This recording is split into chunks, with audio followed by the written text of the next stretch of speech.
Samuel Lester wasn't your average server at the Grove. He had a way of making every customer feel appreciated no matter who they were. With his warm smile and composed nature, Samuel was a favorite among the regular crowd. To Samuel, respect wasn't something you earned by your outfit or your wallet size.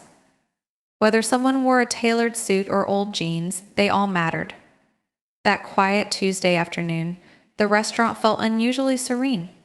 Soft jazz played in the background as staff busied themselves with arranging tables and shining cutlery. The chime of the doorbell broke the stillness.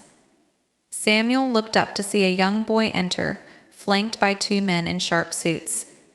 This wasn't a typical customer. Though Samuel recognized Barron Trump, he greeted him the same way he greeted everyone else. "Welcome to the Grove." "Table for one," he asked with his usual warmth. Barron gave a small nod and chose a booth near the window. Samuel led him there and handed over a menu. "Take your time," he said with a friendly smile. Barron skimmed the menu quickly before placing his order.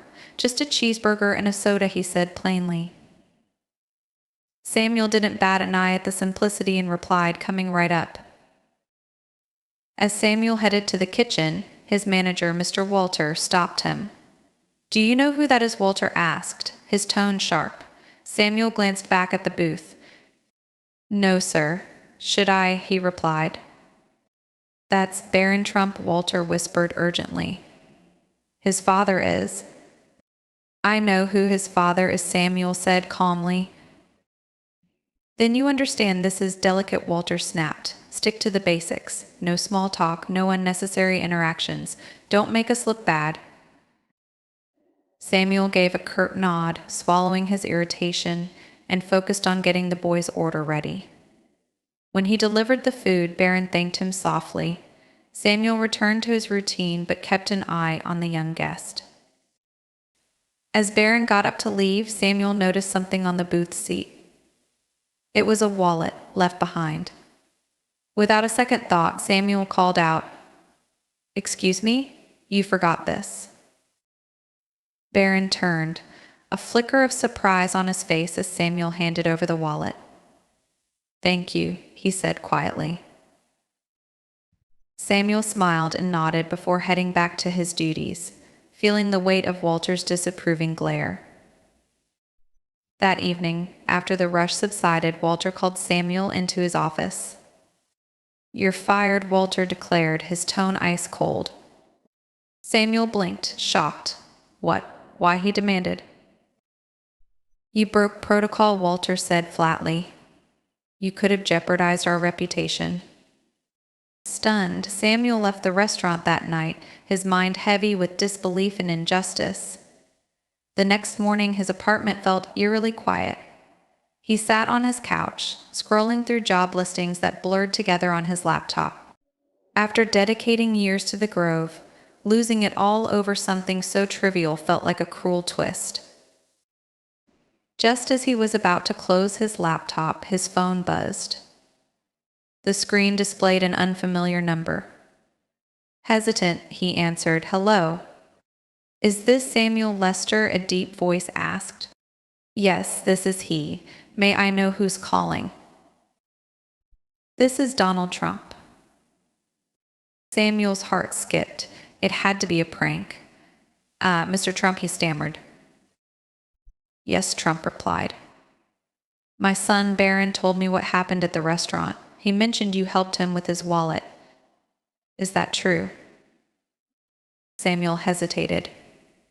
"It was nothing, sir. Anyone would have done the same." "Apparently not," Trump said. "And I heard your manager fired you for it. That's unacceptable." Samuel stayed silent, unsure how to respond. Trump continued, "You seem like a good man, Samuel. I won't stand by while someone gets punished for doing the right thing. Here's what I'll do. I've got a position for you at one of my properties. Name the role you want, and it's yours." Samuel's mind raced. I don't know what to say, sir." Say yes, Trump said firmly. My assistant will call you with the details. Before Samuel could reply, the call ended. He stared at the phone in disbelief, replaying the conversation in his head. Was this real? The Trump International Hotel was like another world.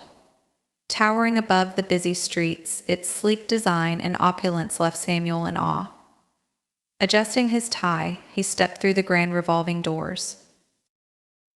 Mr. Lester, welcome, a receptionist greeted him warmly. Mr. Trump has arranged a meeting with our executive team. In a conference room with breathtaking views, Samuel met a group of polished executives. They asked about his background, skills, and where he'd see himself. By the end, they offered him a managerial role in guest relations.